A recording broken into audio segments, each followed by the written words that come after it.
Now is Molly Griffis. She has been on several times before because she's a fairly prolific author. At one time you were a publisher as well as a writer. A number of your books have won awards. You are an Oklahoma Book Award winner as well.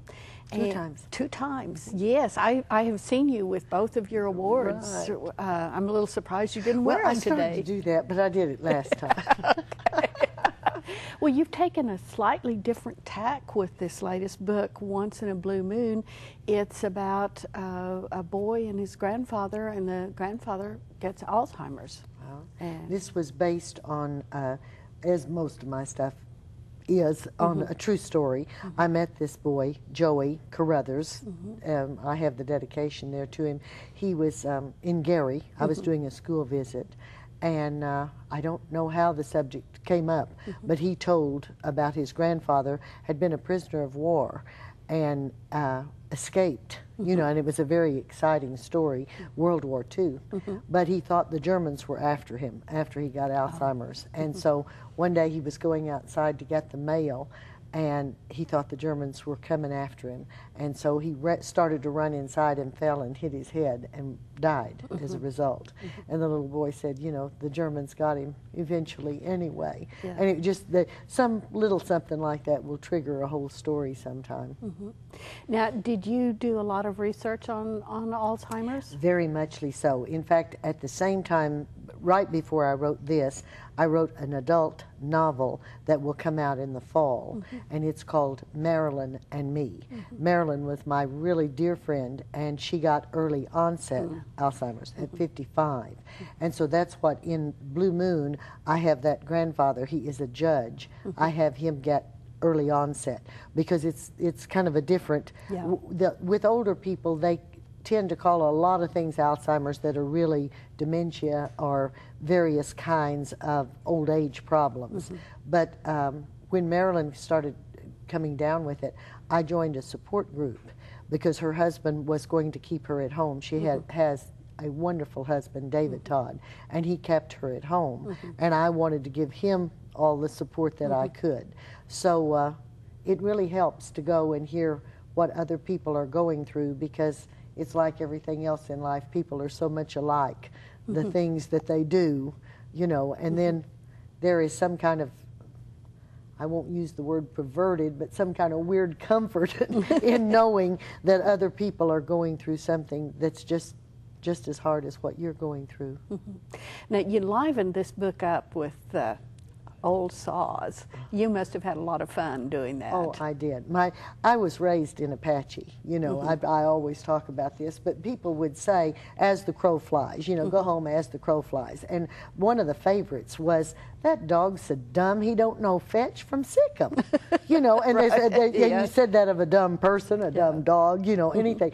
And when I came to OU, that was one of many things in the dorm that people would kind of raise their eyebrows at me, you know, because everybody spoke that way, but it was so beautifully colorful, and people don't use it anymore. You know, the kids don't use it. So, as you noticed in the back, there is an extensive glossary to have all of these, because I love, I have the boy named Benjamin Franklin, you know, because Ben Franklin was the man who collected all those and got the credit for many of them. And yes, some people would just die laughing and say, how could you weave that many? Because there's a lot of them. Right. Well, and in fact, Ben and his friend make a game of it, don't they? And that's how I was able to have them first recognize that the grandfather has Alzheimer's. He couldn't remember the end of it. They'd say the first part of it. So he knew something was slipping, and so he started paying them to use the old saws. And they thought that was pretty strange. You know, why would he pay them to use something? Because they used them all the time anyway, because they thought they were funny. The kids at school would all laugh and carry on about it. So that's the poignant part, is when he doesn't know the things that were so important to him. Right. Well, and he started forgetting to feed his dog, and then one day he forgot to bring his dog home, and so I thought you did a very good job of portraying how it sort of slips up on people, partly because there's no red flag. That's right. And partly because you don't want to admit that that's what's happening. That's right. And people use that term old-timers, you know, because nobody can pronounce Alzheimer's, you know, I mean, you hear it pronounced even by news people. You hear different pronunciations of the word. And if anybody forgets their keys, you know, then they say they've got old-timers. But I remember distinctly Marilyn, early on, she was a wonderful seamstress.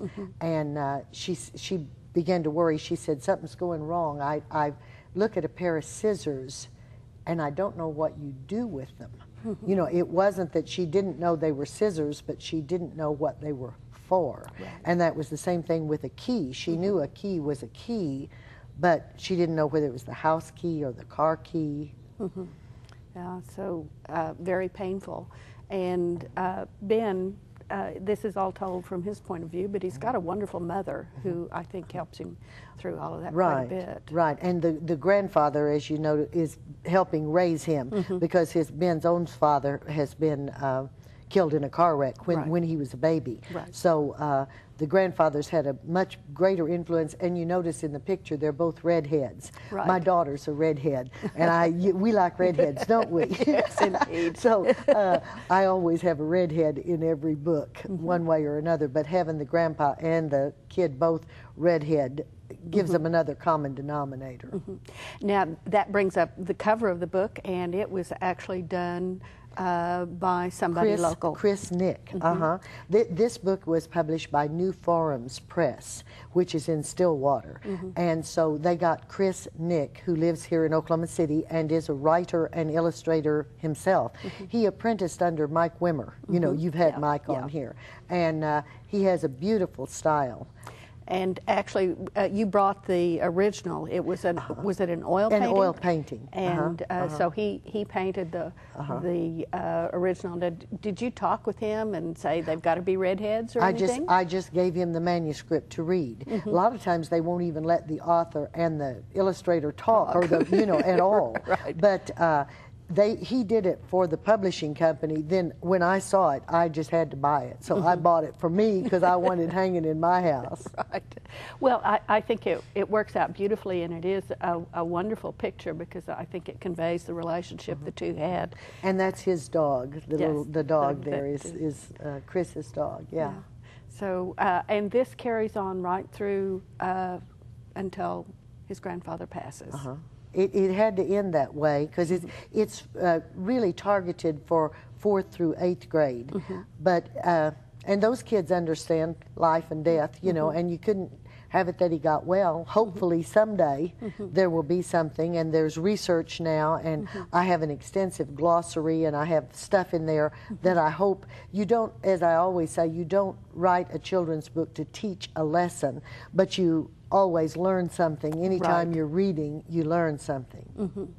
And this has got a lot of information that I think any kid could use, whether they're going through this or not. They're going to hear about it. They're going to have friends that have that happen to them as well. Well, that's why I brought up Ronald Reagan, you know, somebody that they know, even though that's been a while, these kids have heard of him since he was a president, because there's always the conception that they're dumb or they're silly or something, you know. I mean, it has to be known as a type of mental disturbance that has to be accepted because there's nothing that you can do about it. But you can soften the trauma to the family by knowledge.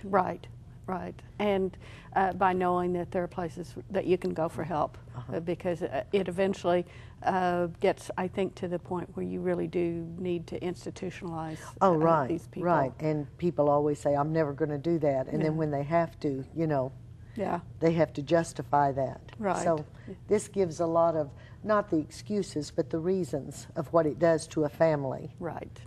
We've got just a couple of minutes here. Molly, do you want to mention some of your more recent books so people, after they read Once in a Blue Moon, they can go after some of the others? Paradise on the Prairie is the one before this, and I had such fun researching that because I set it in the day and time of the World's Fair, St. Louis World's Fair, right before Oklahoma became a state. So it is packed with Oklahoma history stories. It was a finalist for the Oklahoma Book Award.